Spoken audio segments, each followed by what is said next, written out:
Os teus olhos me viram, a substância ainda informe, e no teu livro foram escritos todos os meus dias, cada um deles escrito e determinado, quando nenhum deles ainda existia.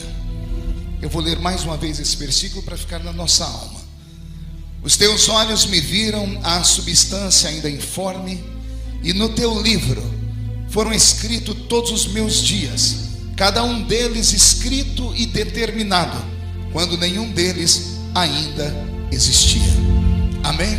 Feche a Bíblia, coloque no banco, na cadeira, pegue na mão da pessoa mais perfumada do seu lado. Ainda dá tempo. Aperte a mão da pessoa com carinho até ela falar aleluia. Pentecostal que não faz barulho está com defeito de fabricação, não é? Vamos orar? Pai, nós te exaltamos, nós te glorificamos, e nós entendemos que dentro de alguns minutos, e esta linda igreja ficará pequena para o tamanho da glória que o Senhor vai mandar do alto dos céus. Os que vieram tristes começarão a saltar de alegria, os que vieram se arrastando não voltam se arrastando para casa, hoje voltarão voando nas asas de um novo tempo. E antes que eu comece a ministrar a sua palavra, cerque este santuário com a sua glória, e num raio de 5 quilômetros onde houver um demônio alojado, eu dou a esses demônios segundos para sumirem de Itatiba, porque se não sumirem, serão queimados pelo poder da sua glória, que aqui será derramada. Rasgue os céus sobre nós esta noite, manda anjos de fogo descerem aqui, que estes anjos desçam trazendo brasas de fogo nas mãos, comecem a esparramar estas brasas entre nós, e onde houver um crente cheio do Espírito Santo, pega ele nesta noite, Jesus, e mostra o caminho da verdadeira e poderosa adoração. Fala conosco, fica conosco, é o que eu te peço agora e sempre. E toda a igreja diz: os que podem, tomem o seu assento aplaudindo a Jesus, porque Ele é bom. Graças a Deus. O texto que eu li é simples.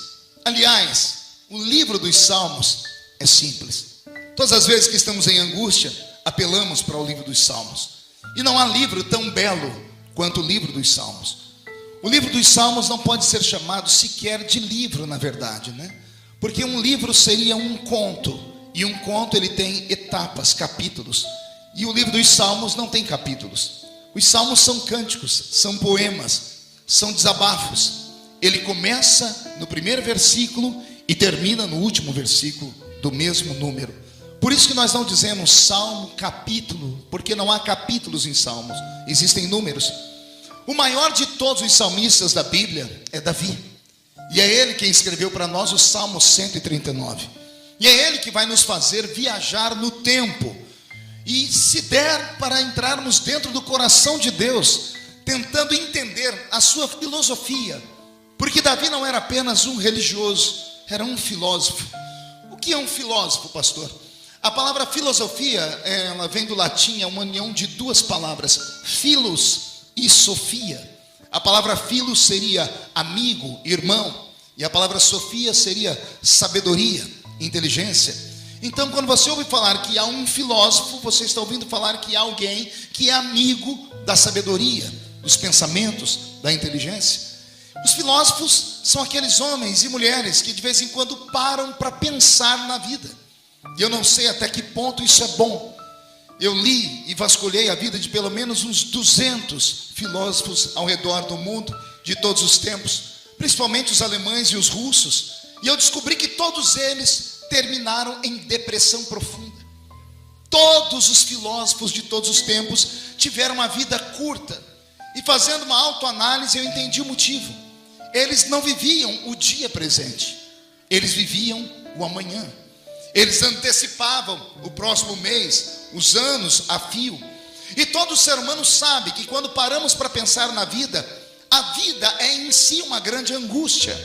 Eu sei que muitos podem não concordar comigo, mas viver nesse mundo é angustiante, porque você vive num mundo injusto, num mundo ingrato.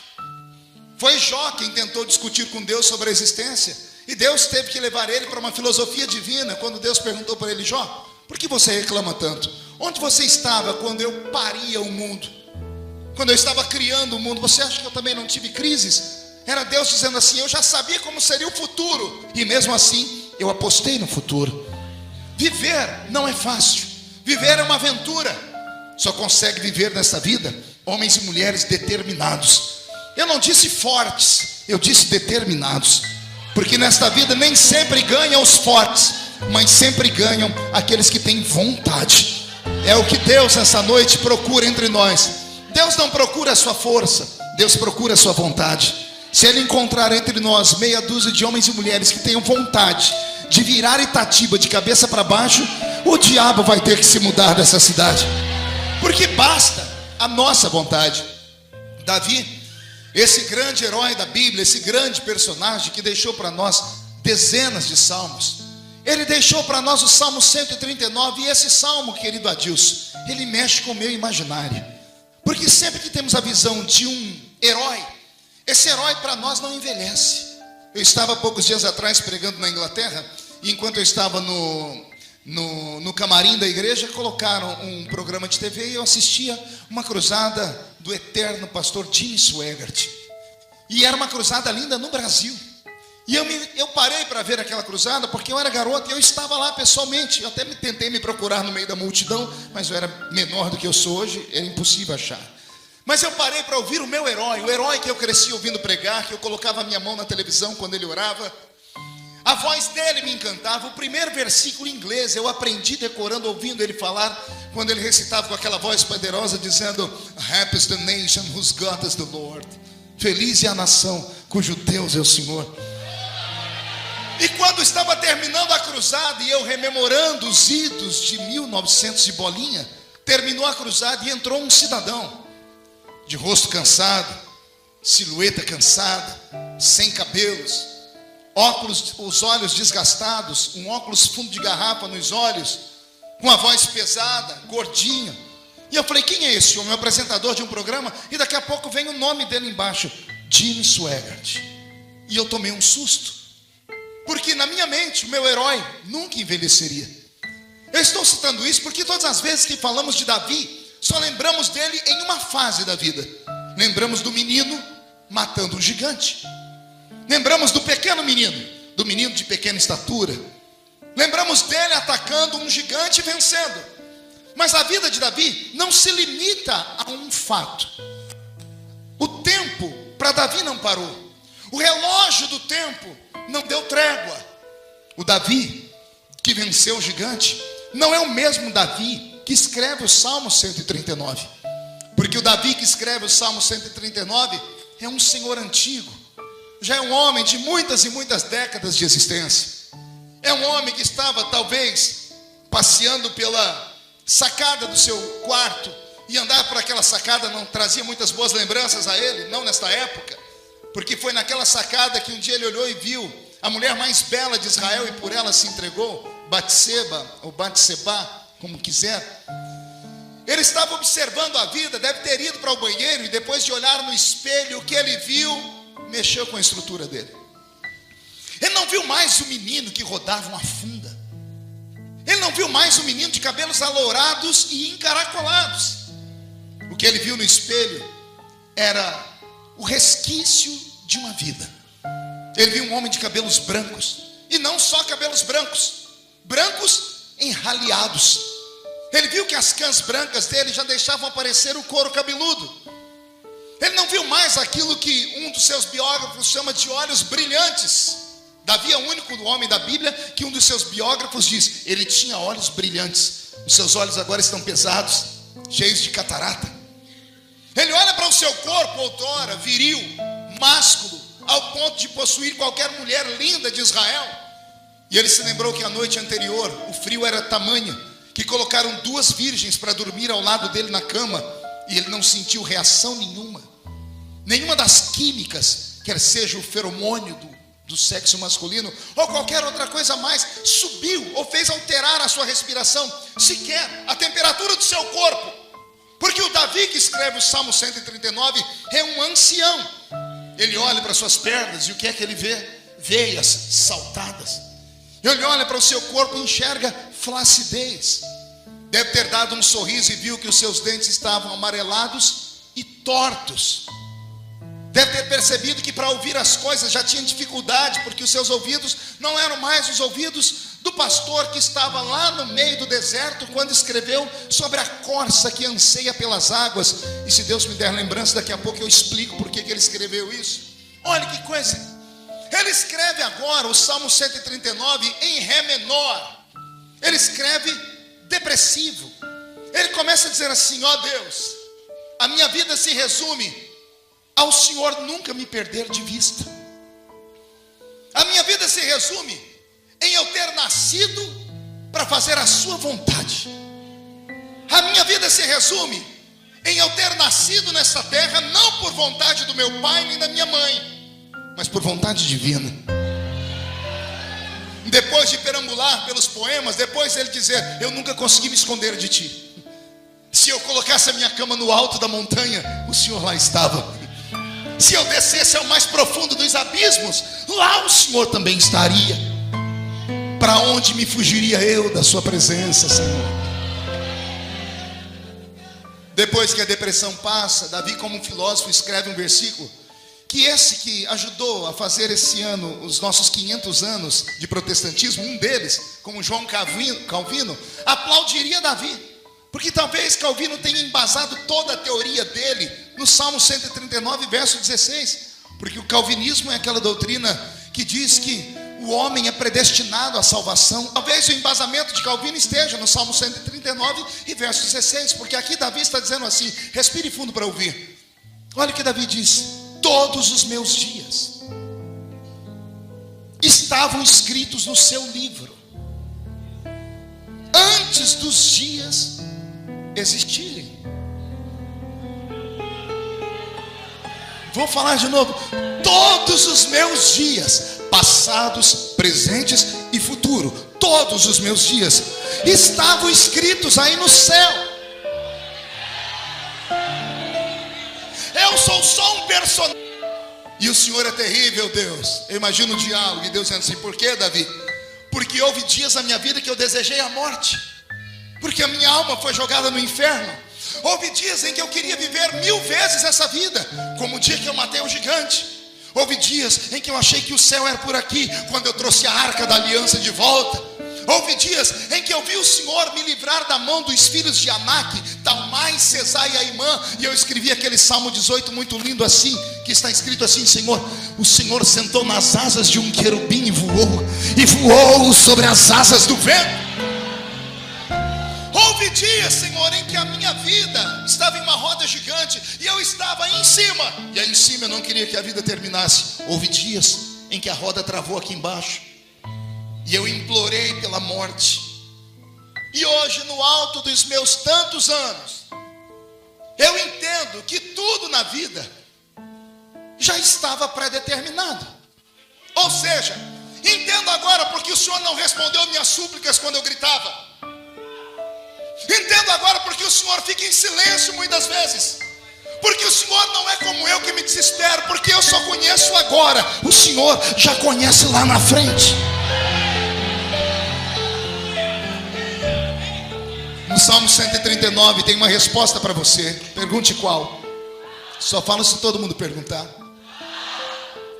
Deus às vezes fecha os lábios, mas Ele nunca fecha os ouvidos.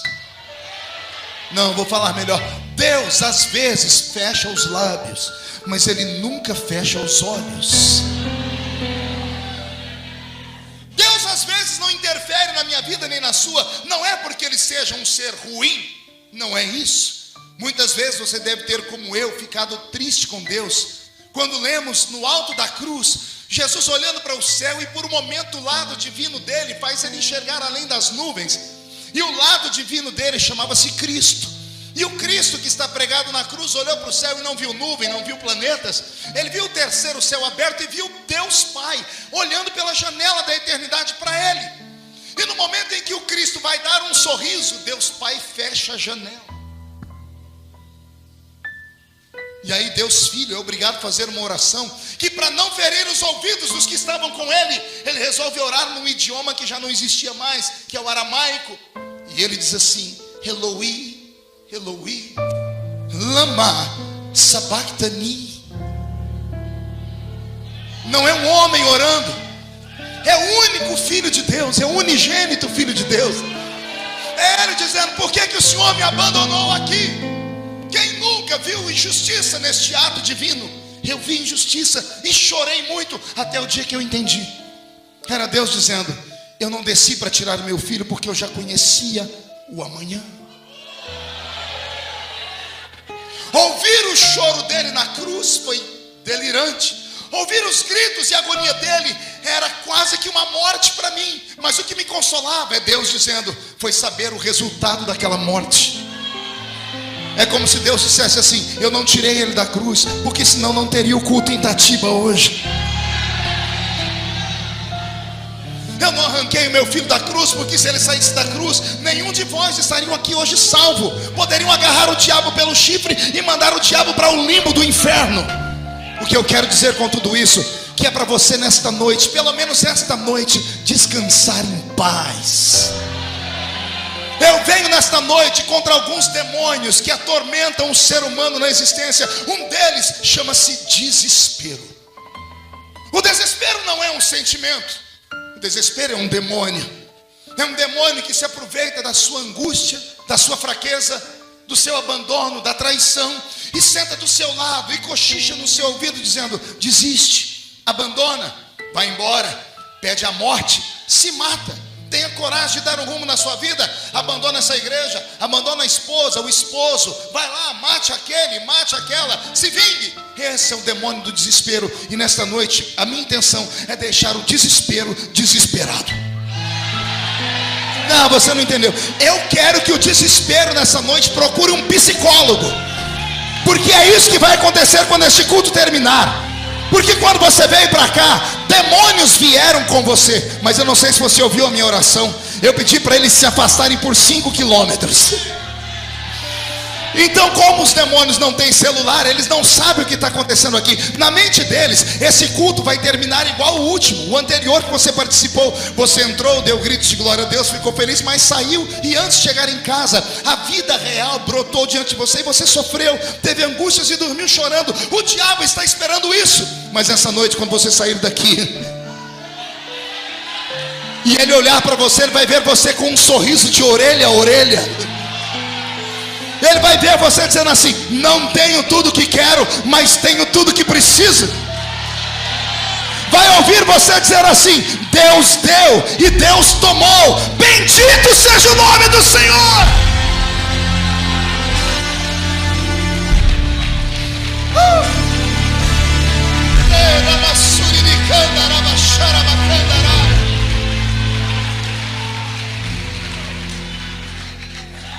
Ah, Davi, quando eu chegar no céu vou te dar um beijo. Quer perguntar por quê? Porque Davi me ensina uma coisa aqui que me põe para cima. Davi diz assim: quando eu era pequeno e informe. Quando ele era o quê? Uma coisa pequena eu sei o que é. O meu anel é pequeno, mas tem forma. O brinco que a senhora está usando é pequeno, mas tem forma. Davi está dizendo: quando eu era pequeno, mas não tinha forma nenhuma, o Senhor já me conhecia.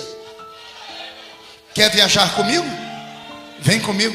Respira fundo e procura, ou tente não se escandalizar com o que eu falo agora. Quer saber o que Davi está falando com Deus? Diz: o Senhor é terrível. O Senhor assistiu o dia em que eu fui plantado no ventre da minha mãe, né? O Senhor estava lá no quarto, não é? O Senhor estava lá no milharal. O Senhor estava lá, com os olhos olhando. E o Senhor olhou para a intimidade do meu pai e da minha mãe. Eu não sei se foi de dia, de noite, de tarde, de madrugada, mas o Senhor viu quando meu pai plantou a semente da vida dentro do ventre da minha mãe. Porque ali dentro eu era pequeno, e sem forma nenhuma. E aí imagina Davi dando uma gargalhada. Pergunte por quê. Era Davi dizendo assim: o Senhor já me fez nascer campeão, né? Quer perguntar o porquê? Só falo se todo mundo perguntar. Eu fiz uma análise e eu fiquei apavorado. Quando um homem planta no ventre de uma mulher a semente da vida, ele não planta uma, nem duas, nem 100. Ele planta milhões. Milhões de sementes que saem em uma maratona para atravessar a linha de chegada chamada útero e entrar dentro do útero da mulher. Só uma semente vai conseguir esse feito. Com raridade, 2 conseguem entrar. O normal é uma. Milhões saem, uma chega. Imagine você uma Olimpíada. Imagine você uma maratona de nadadores. Um campeonato de natação. Tem 10 arraias. Tem 10 homens aqui, ou 10 mulheres. Quando alguém dá um tiro, os 10 pulam dentro daquela piscina e saem nadando. Só ganha o que chega do outro lado e toca na raia de lá. Não é assim? Agora respire fundo e veja a cena que eu vou te dar. Imagine você em uma raia. Olhe para a esquerda. Tem milhões de outros nadadores. Olhe para a direita. Tem mais milhões de outros nadadores. São milhões, não dá para enxergar o fim. Agora vai desesperar mais ainda. Pergunte por quê. Olhe para frente. Você não enxerga onde você tem que chegar. Eu fiz um cálculo. Pelo tamanho que nós fomos plantados no útero da nossa mãe, da entrada do corpo da mulher até o útero, seria uma distância como da Praia de Santos até o Canal da Mancha, na Europa. Essa é a distância a ser percorrida. Pode buscar nos livros de ciência que você vai encontrar isso. Pelo seu tamanho, Marquinho, e pelo tamanho da distância que você tem que percorrer, é como se você tivesse que nadar da Praia de Santos até o Canal da Mancha na Europa. Detalhe, tem milhões de nadadores. Detalhe, só um vai chegar do outro lado. Isso ainda não te levantou? Agora vai te levantar. Quando Deus olhou, era Davi dizendo: quando o Senhor me viu lá no ventre da minha mãe, o Senhor não viu eu sozinho. Tinha outros, milhões de outros, milhares. Poderia ter nascido uma pessoa melhor do que você. Poderia ter nascido uma pessoa de um sexo diferente do seu. Poderia ter nascido uma pessoa mais inteligente do que você. Poderia ter nascido, por exemplo, o criador da cura do câncer. Poderia ter nascido o futuro presidente do Brasil. Poderia ter nascido alguém que fosse inventar algo mais forte do que a Apple. Poderia ter nascido alguém super. Por que é que Deus não deixou outros nascerem? Por que é que só você chegou do outro lado? Você nunca perguntou o que é que eu estou fazendo aqui? Não é isso uma pergunta filosófica? De onde vim? Por que estou aqui? Para onde vou? Eu estou te respondendo a segunda pergunta: o que estou fazendo aqui? Você está aqui porque você é vontade divina. Não, pastor, eu não. Eu nasci de um aborto mal feito, pastor. Eu também. Bem-vindo ao time. Eu nasci com 8 buracos feitos na minha cabeça pela agulha de tricô da minha mãe, que tinha uma clínica de aborto clandestina. Por 3 vezes ela foi para o hospital sangrando. Na última vez o médico disse: dona Lúcia, não tenta matar esse menino, porque se ele morrer, morre a senhora junto agora. Eu também nasci de um aborto mal feito. Eu já tive crises como essa que você tem, por morar num lugar pobre, por ter que ter cortado cana na minha infância, por ter que ter plantado e colhido laranja, algodão e café. Quem assiste meu Facebook ou me acompanha pelo Facebook deve ter visto semana passada eu postar um bannerzinho dizendo que eu fui vendedor de esterco. Já ouviu falar disso? Eu era menino, ia no sítio do São Vitório buscar esterco em um saco. Pegava cocô de vaca, de cavalo, para ajudar minha mãe a colocar comida em casa. Eu teria todos os motivos do mundo para ser um homem lixo. Mas eu descobri que o desespero de Deus para que eu nascesse era tão grande, que havia uma missão para mim, que como meu pai não queria amar minha mãe, eu não sei o que aconteceu, minha mãe não quis casar, Deus disse, não, ele precisa nascer. Então, qual é o método mais fácil? É esse, vai ser gerado desse jeito mesmo. Não entendeu? Eu vou repetir. Você pode não ter sido o desejo da sua mãe, você pode não ter sido o desejo do seu pai, mas você é desejo de Deus. Deus sonhou com você nesse mundo.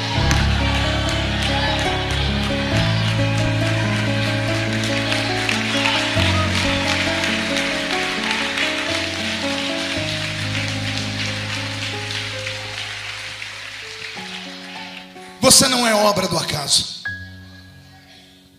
Você não é fruto de um método contraceptivo que fracassou. Você não é filho da tabelinha que não deu certo. Você é um desejo de Deus. E a sua vida só vai se levantar quando você tiver consciência disso. Porque eu aprendi nesses meus 45 anos de vida, querido presidente da Câmara Municipal, que se eu não acreditar na minha vida, na minha história, quem vai acreditar? Vou repetir. Se você não acreditar que há uma missão linda na sua vida, que você nasceu para algo muito grande, você vai passar a vida inteira andando pelas ruas de ombro baixo, olhando para o chão como um derrotado. Eu não estou pregando para derrotados, eu estou pregando para homens e mulheres que nasceram com uma missão. O que Deus tem na sua vida é só na sua vida. Eu vou repetir. O que Deus escreveu no capítulo da sua vida, ninguém pode apagar, ninguém pode arrancar. Então, em nome de Jesus, comece a agradecer por estar vivo e descubra qual é a sua missão nessa terra.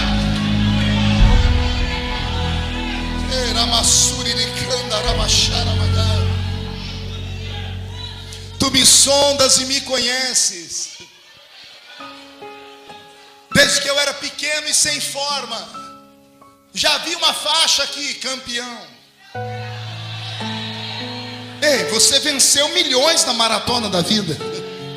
Você arrumou força onde não tinha para nadar de um continente ao outro, e deixou para trás um monte de gente que poderia ser melhor do que você. Pastor, como é que eu cheguei do outro lado se eu sou tão fraco? Boa pergunta. Vamos perguntar para Deus? Você que acha que não é nada, que não nasceu para nada, que não vai ser nada, você que não gosta daquilo que vê no espelho, que passa a noite toda chorando com pena de si mesmo, você que tem angústia porque mora numa casa que não tem forro, enquanto seus amigos moram nos palacetes de Atibaia ou de Itatiba, você que é uma pessoa simplória, que tem que varrer rua para sobreviver, e isso é digno, muito digno, mas tem amigos que andam nos seus jatos particulares, e você tenta comparar a vida de um com o outro. Deixa eu te dar um conselho: não sinta ciúmes nem inveja de ninguém. Quer seja rico ou pobre, todos vivem. Quer seja até num Fusquinha 66 caindo aos pedaços, ou uma BMW de última geração, os carros levam ao mesmo lugar. Quer seja uma pessoa que tem um único cômodo para viver, ou quem mora no arranha-céu e tem 30 casas. Do que adianta ter 30 casas se você só pode estar em uma ao mesmo tempo? Não importa se você é negro ou branco, porque a vida hoje não é dada pela cor, mas é pela capacidade. Não importa se você é mulher ou se você é homem, desde que você tenha vontade. E vou te dizer uma coisa: você tem algo que a maioria das pessoas que estão cruzando essa avenida agora não tem.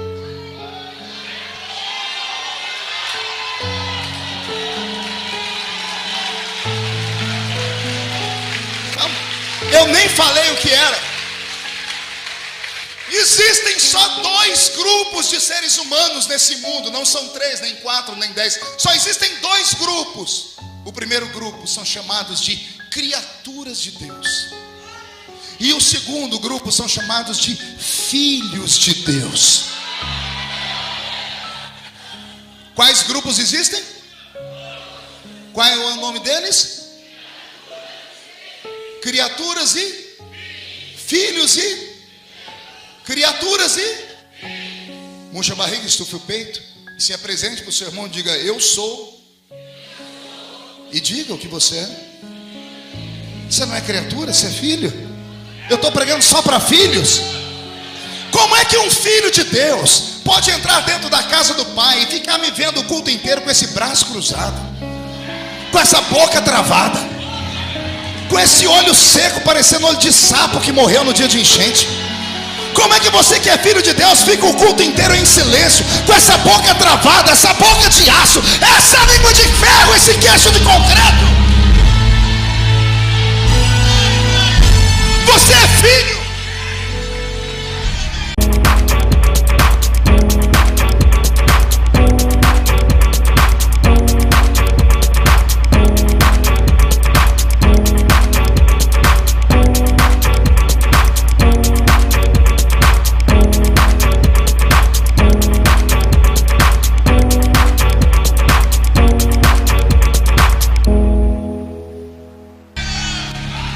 Você é filho. Quem aqui tem filhos? Imagine a cena, você está dentro de um barquinho, uma canoa, em alto mar. E você tem dentro do barquinho o seu filho e um cachorrinho lindo que você ama de paixão, que você leva no veterinário, que você manda para tomar banho. Mas de repente você sabe que se o seu filho ficar sozinho no barco, ele não vive. E o cachorrinho também não vive. Então é preciso estar um adulto ali para dar vida. Mas pelo peso, um dos dois tem que ser jogado ao mar. O filho ou o cachorrinho que você ama. Quem você jogaria no mar? A criatura ou o filho? É difícil falar, né? É claro que nós não vamos deixar o filho morrer. Amamos a criatura, mas morremos pelo filho. Pastor, onde o senhor quer chegar? Quando Deus olha para essa cidade, Ele quer abençoar alguém. Você acha que Ele vai abençoar quem? As criaturas.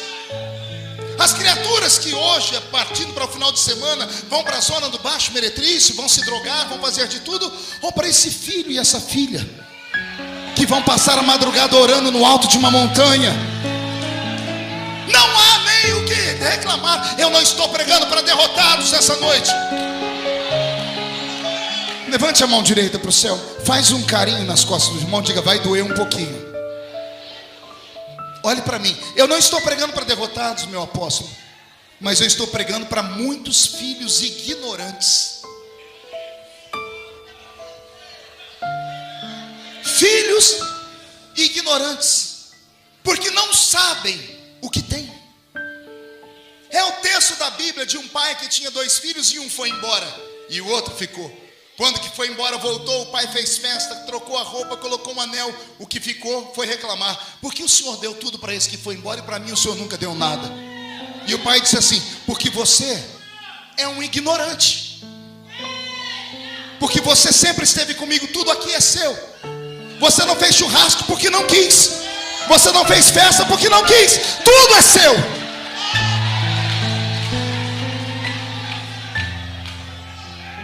As criaturas só são criaturas porque nasceram uma só vez. O homem natural é uma criatura porque ele nasce uma só vez. E todas as vezes que nasce uma criatura, recebe a revelação. Toda vez que uma criatura nasce, ela herda características genéticas do pai e da mãe. Sim ou não? Cantinho de olho para a esquerda, para a direita. Essa criatura linda aí, tá vendo como ela é? Em forma de um botijãozinho de gás, de uma tábua de passar roupa, de um violão. Olha essa cor de pele, essa melanina acentuada. Tudo isso aí é herança genética do pai e da mãe. Todas as vezes que nós nascemos, herdamos do pai e da mãe características genéticas. A perninha torta da mãe, o cabelo ruim do pai, o olhinho vesgo da vovó. Isso é uma herança genética. Amém? Mas olha como Deus é sistemático. Quem quer se tornar filho tem que nascer de novo. Agora eu vou te falar uma coisa que talvez você nunca tenha ouvido. Faça essa pergunta assim para mim: pastor, por que o homem tem que nascer de novo? Não seria mais fácil Deus falar assim: vocês são meus filhos adotivos? O filho adotivo é tão filho quanto o outro. Aliás, o filho adotivo ainda recebe o nome mais lindo: filho do coração. Não seria mais fácil Deus nos adotar? Mas Ele não quis adotar. Ele disse: quer ser meu filho? Tem que nascer de novo. Pergunte por quê? Simples, porque a alegria de um pai quando o filho nasce é botar ele no colo e mostrar para todo mundo, dizer assim: é a cara do pai.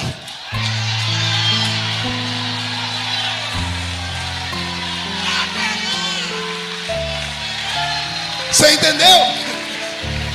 Deus quis que você nascesse de novo para você herdar características dele. Você tem características genéticas do céu. Eu vou fazer uma coisa aqui agora, que é para arrancar tatu da toca e sabiá do toco. O homem natural, quando anda pela terra, anda assim, ó. Diga, que forma, pastor? Sozinho. O homem espiritual não, ele anda assim, quer ver? Por gentileza, fique do meu lado. Mão direita, coloque a sua mão em cima da minha, segure ela. Mão esquerda na minha cintura. Isso. Pé direito para frente. Vamos andar?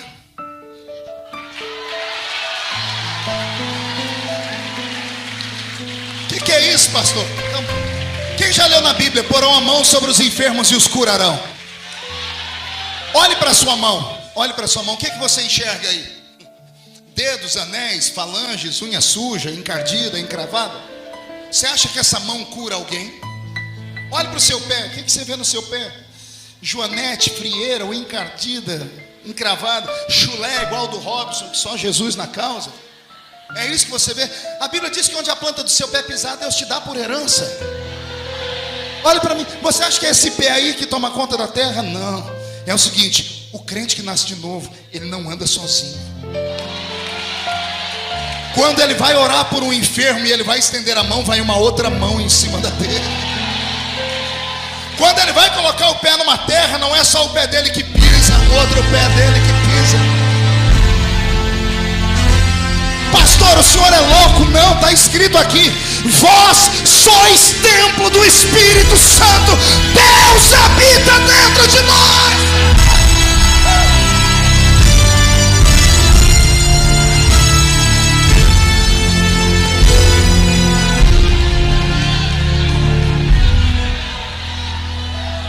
Eu estou tentando dizer e mostrar a todos quem é você.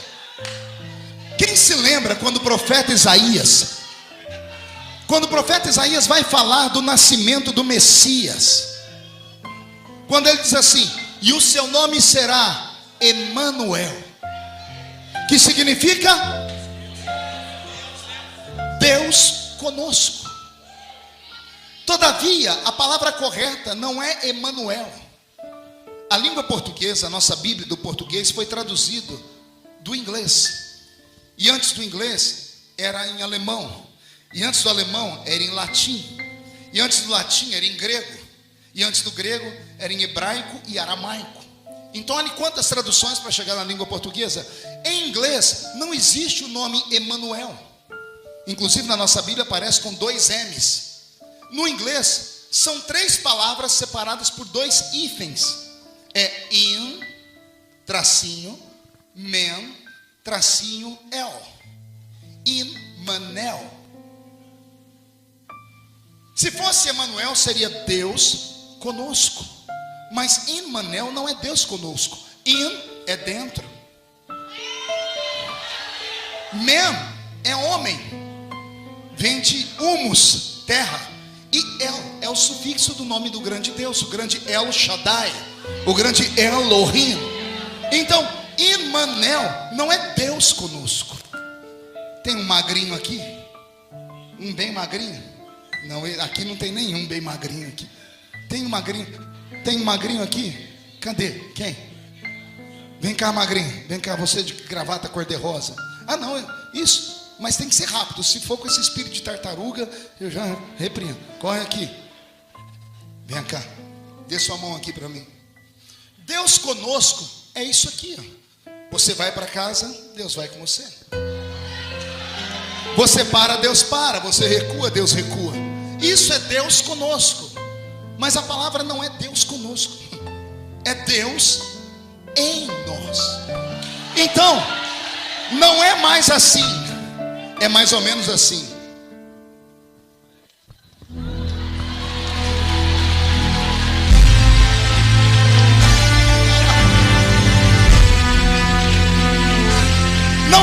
Deus dentro, não é Deus do seu lado, é Deus dentro de você. Você não está sozinho nessa terra. Eu ordeno em nome de Jesus que os demônios de depressão profunda, de síndrome do pânico, de angústia, de complexo de inferioridade comecem a se afastar da sua vida agora. Que eles se mudem dessa cidade, porque depois desta noite quem viver verá, para ver onde Deus vai colocar o seu nome, a sua casa, a sua história. E se alguém acredita no que eu estou falando, solta um grito para acordar a cidade toda.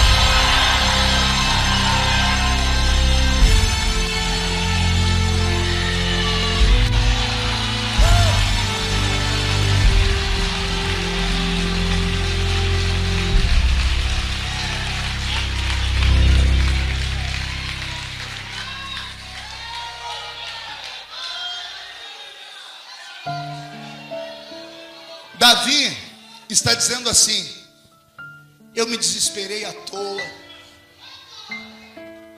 eu chorei à toa, eu tive crises à toa, porque tudo já estava pronto. O que eu quero dizer com isso? Que é para você apenas levantar a cabeça, sacudir a poeira e dar a volta por cima. Basta a cada dia o seu mal, diz a Bíblia. Não fique sofrendo antecipadamente. Não deixe o sol passar sobre a sua ira. São textos da Bíblia, ou seja, não durma angustiado.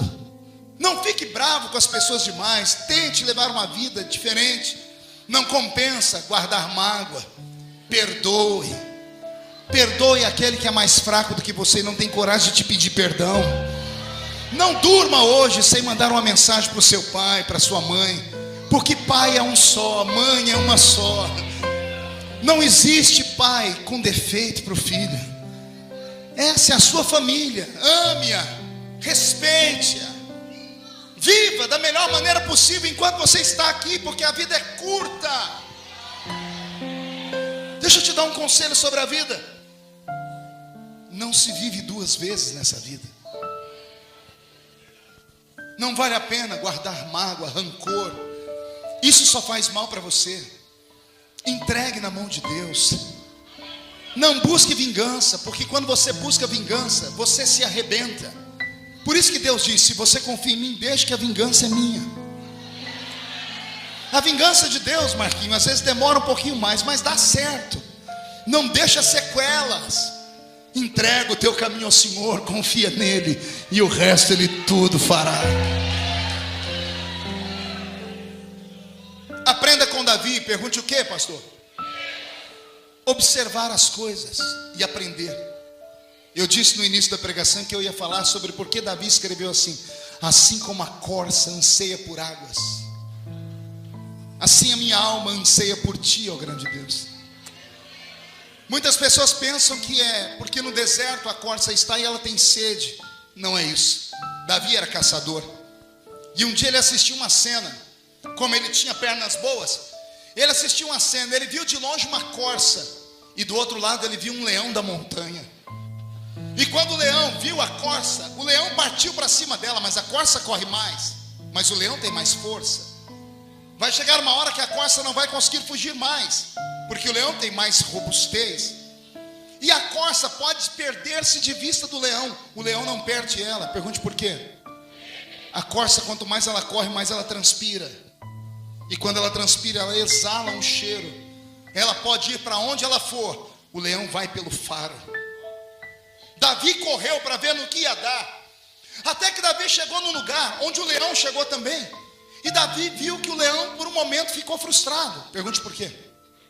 O leão chegou perto das águas, e ele olhou para um lado, olhou para o outro, e ele não viu mais a corça. O leão tentou sentir o cheiro da corça, não conseguiu. O leão foi embora. Davi ficou por ali, até que do nada, de trás de uma pedra, ele veio levantar uma corça, toda molhada. Pergunte o que a corça fez, pastor? Quando ela viu as águas, ela entrou nas águas e afundou. Quando ela afundou, A água levou o suor embora. O cheiro foi embora. Ela se escondeu ali. O leão não achou mais ela. Davi disse assim: Deus, faz isso com os meus inimigos. Assim como a corça anseia por águas, assim a minha alma anseia por ti, ó grande Deus. Ei, não há como nos esconder do diabo. Pergunte por quê? O cheiro do nosso pecado. Nós pecamos todos os dias. A Bíblia Sagrada fala de 740 classes de pecados. É claro que o bom crente só acha que é pecado adultério. E nós nem sabemos como é adultério direito, porque para nós adultério é quando alguém dorme com outro. E Jesus, quando foi falar sobre adultério, disse: basta desejar. Se você desejou, você já adulterou. Então a hipocrisia é muito grande no nosso meio. 740 classes de pecado. Diz que você peca todos os dias contra si mesmo, contra os seus terceiros, pecados contra a natureza, contra a criação, contra Deus, contra o Espírito Santo, contra os anjos, contra o seu patrão, contra as leis do seu país. Tudo isso é pecado. Então todos os dias nós liberamos o mau cheiro do pecado. Por isso que o diabo não nos deixa. Aí Davi disse: eu encontrei um jeito de fugir do diabo. É só eu encontrar o dono das águas. Lembra que o dono das águas disse: vinde a mim vós os que estáis cansados e oprimidos, e eu vos aliviarei. Aprenda com Davi. Não se desespere, respire fundo, vai dar tudo certo. Não existe dor que dure para sempre. Também não existe prazer que nunca acabe. Anote isso. A vida é cíclica. A vida não é quadrada nem retangular, ela é cíclica. Por isso que moramos num planeta redondo. O que significa isso, pastor? Que hoje você passou pelo verão. Aproveite o verão, porque o inverno vem logo aí. Mas quando vier o inverno, não tente morrer, porque daqui a pouco muda a estação. Daqui a pouco, ou melhor, antes do inverno vem o outono, depois vem o inverno, depois vem a primavera, depois vem o verão. A vida é cíclica. Por isso que aqueles que estão com a vida travada aqui embaixo da roda gigante, não tente sair. Não se mate. Não faça uma loucura. Pastor, mas estão cuspindo de mim lá de cima. Aguenta. Segura, porque já já a roda gira. E quando a roda girar e você chegar lá em cima, não se vingue. Se você tiver misericórdia, um dia a misericórdia vai te alcançar. Se você não tiver misericórdia, não terão de ti também. Com a mesma medida com que você mede, você é medido lá na frente. Tente viver da melhor maneira possível, acreditando que logo, logo vamos embora daqui. Ah, podia ser hoje, não é? Vamos relembrar a promessa. Paulo escrevendo aos Tessalonicenses: e dada a palavra de ordem, o mesmo Senhor descerá do céu com alarido e voz de arcanjo e trombeta de Deus. E os que morreram em Cristo ressuscitarão primeiro. E depois nós, os que ficarmos vivos, seremos transformados e arrebatados seremos, e estaremos para sempre com o Senhor dos ares. E se o arrebatamento da igreja for hoje à noite, e desse lugar bonito só 2 crentes subir, um sou eu, quem é o outro? Deixa eu ver. Então reage, pelo amor de Deus. Posso fazer mais um pedido? Levante a mão direita para o céu, chacoalhe ela, coloque no ombro de quem está do seu lado. Cinegrafista, faz uma tomada disso. Agarrou o ombro da pessoa, chacoalhe a pessoa até ela ficar irritada, irrita ela. Não fica sozinho não, vai no ombro de alguém, chacoalha. Chacoalha o meu presidente aí, chacoalhou? Diga para a pessoa: Deus te trouxe aqui para isso. Sacode, sacode, sacode. Diga: Deus te trouxe aqui para isso. Deus te trouxe aqui para sacudir a sua fé, para sacudir a sua vida, para sacudir o seu ministério. Deus te trouxe aqui para sacudir a sua história. Oh, glória! Força, ânimo, coragem. Ah, pastor, mas o senhor está falando de Davi. Davi nasceu para ser herói. Tem coisas da vida de Davi que ninguém sabe. Eu tenho uma teoria da vida de Davi que é minha. Nenhum escritor do mundo, nenhum teólogo do mundo falou sobre isso. Eu fui o primeiro e registrei. Podem me chamar de herético, maluco, mas eu só aceito debater com pessoas que têm um argumento para contradizer os meus argumentos. Davi era filho de sua mãe, mas não era filho de seu pai. Esta é a minha teoria. Davi não era filho de Jessé. Pergunte por que não, pastor? Tem mistérios na Bíblia que somente um olho clínico descobre. Quem lembra do profeta Samuel entrando na casa de Jessé? Quando ele viu os filhos de Jessé, ele já foi sacando o azeite para ungir os filhos de Jessé. Por quê? Porque os filhos de Jessé tinham cara de rei, altura de rei, corpo de rei. Lembrando que o primeiro rei de Israel foi Saul. E Saul, a Bíblia diz que acima dos ombros era o maior homem que tinha em Israel. Quando Samuel colocou o pé na casa de Jessé e viu os filhos dele, disse assim: já sei quem é o rei. Olha os filhos de Jessé, tudo altos, tudo com cara de rei. Amém até aqui? Por que será que o escritor vai dizer para nós assim: Davi era um homem de pequena estatura? Não diz que ele era um menino que estava crescendo. Era um homem formado de pequena estatura. Por que ele é pequeno se os irmãos dele são altos? Segundo, a Bíblia diz que Davi tinha um cabelo encaracolado e era loiro. No Oriente Médio não nasce ninguém louro, a não ser que haja miscigenação de raças. Quem aqui é filho de Adão e Eva? Levante a mão para eu ver. Ué, o restante é filho de quem? Veio do macaco? Você crê na teoria de Charles Darwin ou Bocó? Eu vou perguntar de novo: quem aqui veio de Adão e Eva? Então dê uma olhadinha assim por cima. Porque um filho de Adão é bem escurinho e o outro é bem loirinho? Por que um tem olho verde e o outro tem olho azul? Por que um é alto e o outro é magro? Somos filhos ou não somos filhos de Adão e Eva? Pergunte para mim o que aconteceu, pastor. Depois da Torre de Babel, os homens que foram separados por idiomas se afastaram em tribos. A Bíblia diz em Gênesis: porquanto nos dias de Peleg se dividiu a terra. A terra era uma crosta única. Nós chamamos isso de teoria da Pangeia. A Pangeia é a teoria de que a terra era um único continente. E logo após a divisão das línguas, as tribos se separaram. Houve um terremoto, e esse terremoto partiu a terra em pedaços. Pegue o mapa mundi uma hora, olhe o Brasil e olhe o continente africano. Se você trouxer as peças, o Brasil se encaixa em Angola, porque era uma crosta só.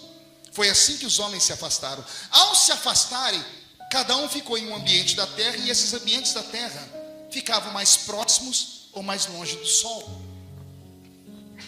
Os negros vêm do continente africano, e o continente africano fica numa região extremamente árida e quente. Durante o dia, 50 graus na sombra.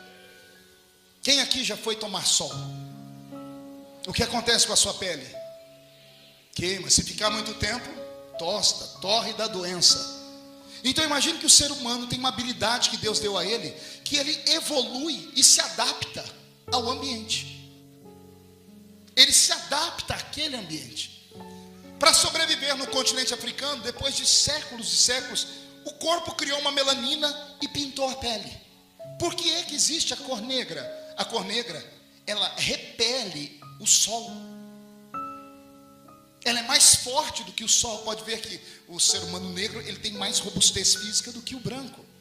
Tem mais sustância, consegue sobreviver mais. Vou dar detalhes e, por favor, me entenda.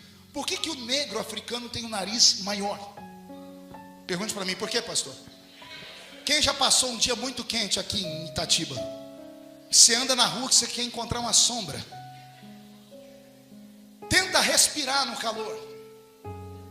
Você está num ambiente muito fechado, todo mundo está quente, você não consegue respirar porque o ar fica rarefeito.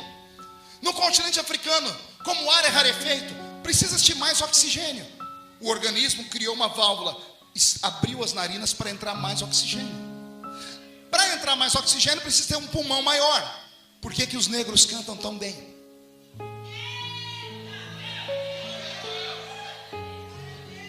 Entenderam aí? Cantam tão bem porque precisando de mais oxigênio, o pulmão abriu mais, houve mais espaço para o diafragma, e o diafragma ficou grande. Por que o negro africano não tem pelos no corpo? Porque o pelo é uma proteção contra o frio. Porque o cabelo é engruvinhadinho. Pegue um cabelo liso, coloque ele perto do fogo e vê o que acontece com ele. Imagine você viver num lugar onde o sol cai de cima para baixo com 52 graus na sua muleira. Depois de tempos para não morrerem de câncer de pele, o organismo se adaptou. Isso chama-se adaptação. Quer ver outro exemplo? Quem já viu japoneses aqui? Qual é a cor da pele do japonês? Não, branca, só se for japonês. Japonês tem a cor da pele amarela. Pergunte por quê? Melanina. Pergunte por quê? Porque o Japão é uma ilha que fica no meio do mar. Claro que é uma ilha que fica no meio do mar. Só que ele fica num espaço geográfico tão grave que o sol manda os seus raios para ele, não de cima para baixo, mas de maneira perpendicular. Os raios do sol, para chegar na pele do japonês, ele é filtrado pela água do mar que sobe, porque a ilha é cercada pela água. Ao passar os raios ultravioletas pela água evaporada, criou-se uma melanina na pele do japonês que protege ele contra o câncer de pele. Por isso a pele dele é amarela. Qual é o símbolo da bandeira do Japão? O que tem de desenho? Um sol. O Japão é chamado de terra do sol nascente. Entenderam? Lá o ar não é rarefeito porque é cercado pelo mar. Então as narinas do japonês não precisou ser alargada. Agora, quem aqui já olhou para o sol alguma vez? O que você faz? Tenta olhar para o sol. O meu olho nem abre. Mas é todo mundo. Você olhou para o sol, você fica assim. Imagine ficar num ambiente assim sempre. Porque o sol, como eu disse, na África vem de cima para baixo. No Japão vem dos lados. Então você não tem como andar sem ver a luz do sol. Ficou-se assim durante tanto tempo e o organismo adaptou.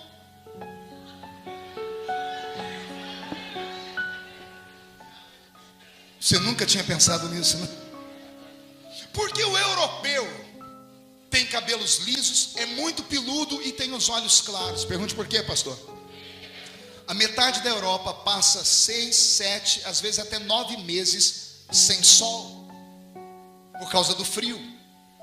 Quem tem olho claro aqui na igreja? Deixa eu ver, olho verde, olho azul. Me diga como é a sua vida no sol. Todas as pessoas que têm olhos claros precisam usar óculos escuros. Porque os raios ultravioletas são filtrados pela cor e machucam os olhos da pessoa. Diferente de uma pessoa como eu e você, que temos o olho castanho ou negro. Você nunca vai ver um japonês de olho verde. Porque ele mora num ambiente onde a cor verde atrapalharia a visão dele. Só se houver uma miscigenação de raça. De igual forma, um negro. Você nunca vai ver um negro de olho verde ou azul, a não ser que haja uma mistura de raças. Mas os originais não têm essas cores, diferente dos europeus, que têm olho verde e olho claro. Fundaram os Estados Unidos da América, vieram dos Balcãs e outras terras mais. Entenderam até aqui? Tem cabelo liso porque não tem sol queimando sobre eles. Isso chama-se adaptação. Olhe para mim. O que é que um menino loiro está fazendo no Oriente Médio? Tem mais coisas, pergunte o quê? Olhos brilhantes. O que são olhos brilhantes? O escritor do Oriente Médio, quando ouviu falar de Davi, foi olhar para ele e viu que o olho de Davi era claro. Como não conhece ele olho claro, ele escreveu olhos brilhantes. Tem mais. A Bíblia diz que Davi era um homem de gentil aspecto. Isso aqui é terrível. Pergunte por quê? Gentil aspecto seria um homem com uma beleza delicada. Por isso, gentil aspecto. Leonardo DiCaprio é um homem bonito. As mulheres que o digam, não é, senhoras? É um homem bonito. Todavia, é um homem que tem uma beleza delicada. Chamamos até de beleza feminina, porque os traços são extremamente delicados.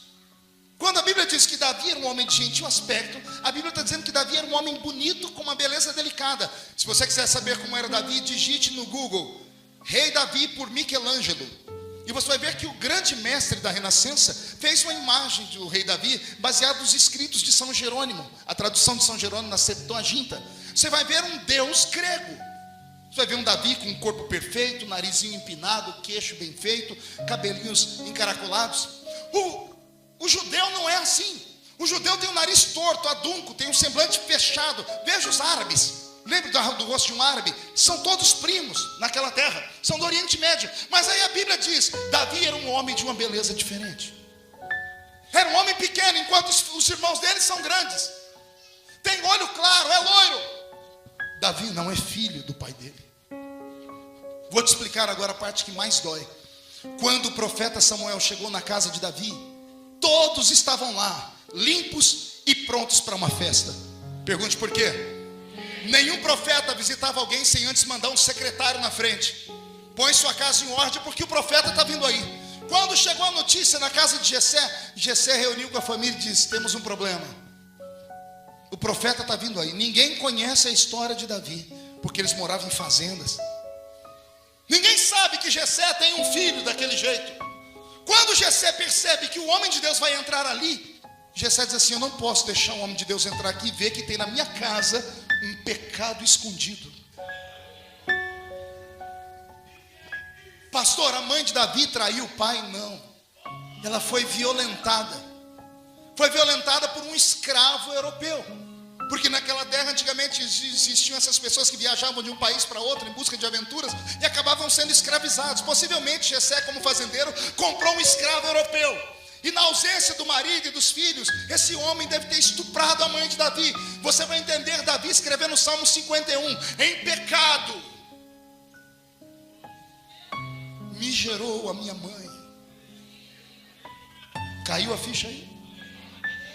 Não, pastor, Davi está falando do pecado original. Conversa fiada. Davi está dizendo assim: eu fui gerado em pecado no ventre da minha mãe. Ele não cita o pai. Davi não é um homem normal.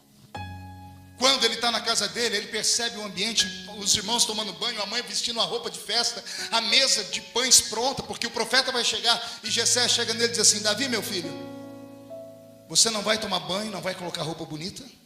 Você vai pegar uma sacolinha, vai pegar aqui o cajado do seu pai e você vai pastorear ovelhas. Papai, mas essa hora? Vai agora.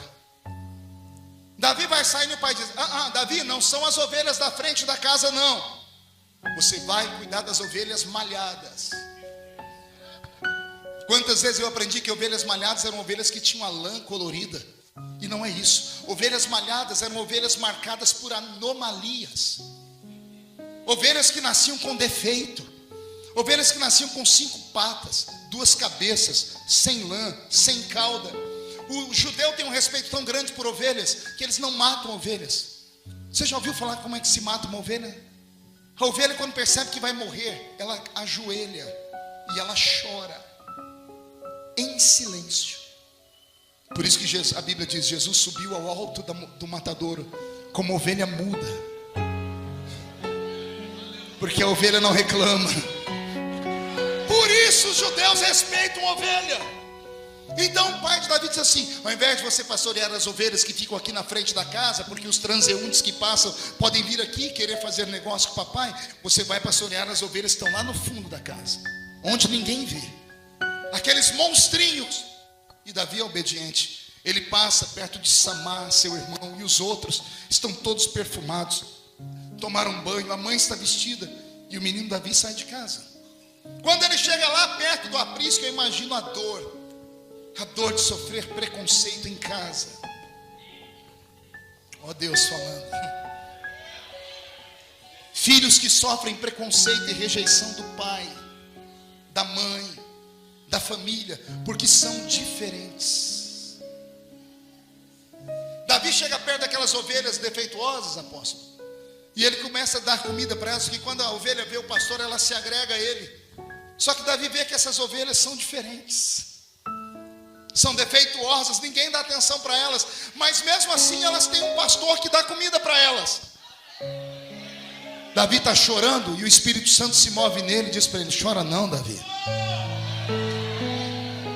Por que não? Olha o que eu vou te dar. Davi senta debaixo de um zimbro, enfia a mão na sacolinha, pega a sua harpa, olha para aquelas ovelhas monstrinhas, 2 cabeças, 5 patas, 3 patas, sem lã, e ele vê que elas estão com a barriguinha cheia porque elas tiveram um pastor que cuidou delas. E Davi solta o seu mais belo salmo: se elas têm pastor, o Senhor é meu pastor.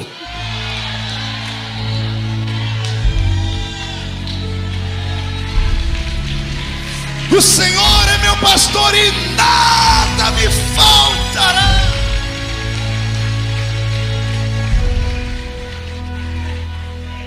Sinta o amor de Deus sobre a sua vida. Sinta a paixão de Deus pela sua história. A sua vida não acaba hoje, não acaba essa semana, não acaba esse ano. As pessoas que estão te chantageando, que estão te ameaçando, vão se ver com aquele que te escolheu. Você é muito valioso, você vale mais do que ouro e prata. Você valeu Jesus morrendo na cruz, o sangue dele é a sua nota promissória de alforria. O Senhor não te trouxe a esta casa de oração para você ficar preso a homens. Você não pode ficar aprisionado pelo seu passado. Conhecereis a verdade vos libertará. Se o Filho vos libertar, sereis livres.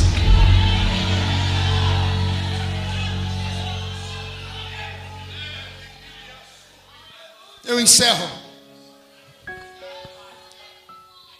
convidando você a ir comigo, com Davi e os seus irmãos, para um dia de brincadeira.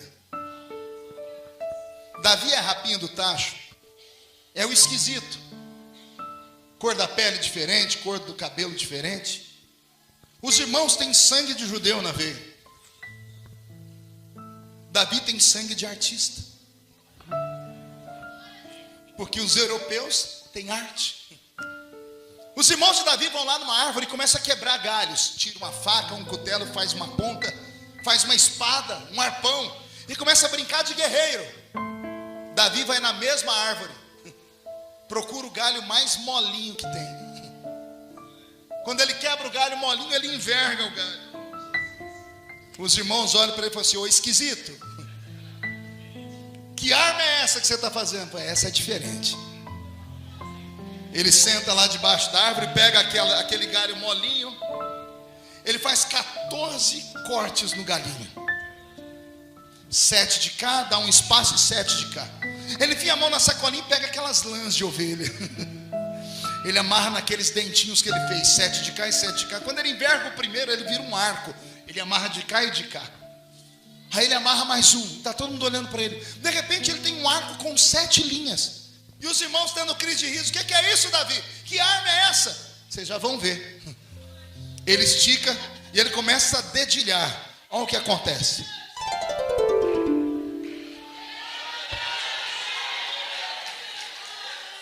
Que é isso, Davi? Vocês vão escutar de novo.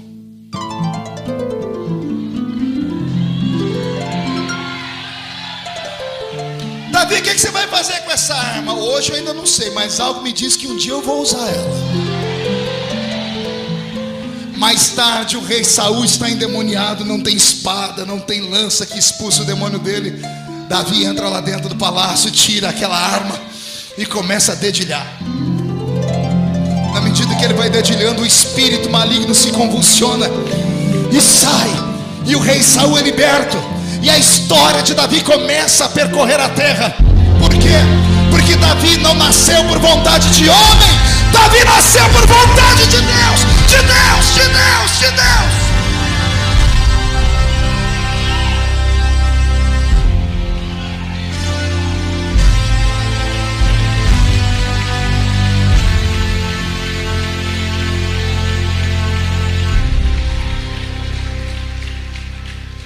O velho rei vai olhar para o céu e vai dizer: eu sei que tu me sondas, sei também que me conheces. Quando deito ou me levanto,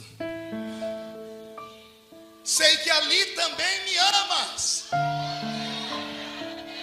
Quer deitado ou quer andando, tu conheces os meus passos. Se no abismo está a minha cama, ali tu estás também. E ele dá um grito: Senhor, eu sei que tu me sondas. Senhor, eu sei que tu me sondas. Senhor, eu sei que tu me sondas. Senhor, eu sei que tu me sondas.